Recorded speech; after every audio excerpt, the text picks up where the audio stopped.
You have probably heard Warren Buffett's simple framework for investing. Rule number one, never lose money. Rule number two, never forget rule number one.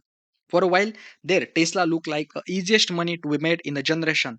A rocket ship of a stock that created a whole new class of millionaire. And yet, the most famous investor in the world, the Oracle of Omaha himself, didn't touch it. Before proceeding ahead, please do subscribe the channel so we can reach 1000 subscribers. Thank you very much. The real question, why not? The answer gets to the very heart of its entire investment philosophy, and it's a lesson for everyone, anyone with money in the market.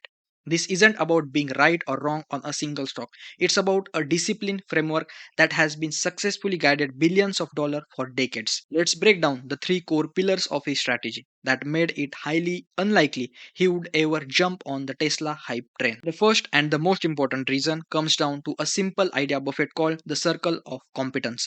Put simple, you get into a trouble when you invest in businesses you don't really get. You don't have to be expert on everything, but you must understand the companies you own. Now you might be thinking, wait a second, doesn't he own a boatload of Apple? And you are right. Buffett famously avoided most of the tech stock for years, but his massive Apple investment shows he's willing to learn. The key is that he sees Apple as a consumer product company with a powerful sticky brand. Tesla, on the other hand, is a different beast. Its primary revenue comes from automotive sales, with energy generation and storage being another significant growing segment. But it's also making huge forward looking bets on artificial intelligence and robotics. That complex combination makes its future incredibly difficult to predict with the certainty Buffett required. While others saw a visionary changing the world, Buffett likely saw a business whose long term economics were hard to nail down. As he famously said during the dot com bubble, he might not know what the tech company will look like in 20 years, but he is confident people will still be chewing gum. If a business is too complex, it goes into the too hard pile and he moves on. Next, let's talk about the economic moat. One of the Buffett's favorite concept, he look for companies with a durable competitive advantage that protects their profit.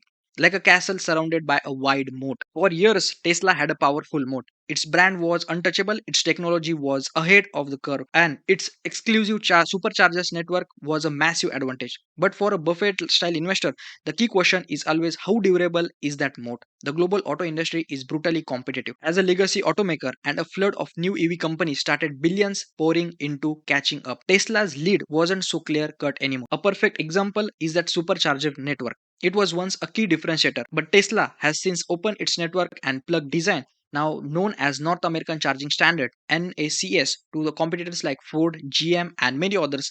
While this is a great for EV adoption, it's weakening that exclusive advantage. Competition also forced price pressure. Tesla's strategic price cut was the intent to spur demand and defend market share, but they also squeeze profit margin. Buffett prefer businesses with a low risk of disruption. Tesla, as a primary disruptor in a rapidly changing industry, is the very definition of dynamic, high risk environment he tends to avoid. Finally, and maybe most critically, is the principle of margin of safety. It's a fancy way of saying you need to buy a businesses for a lot less than you think it's actually worth.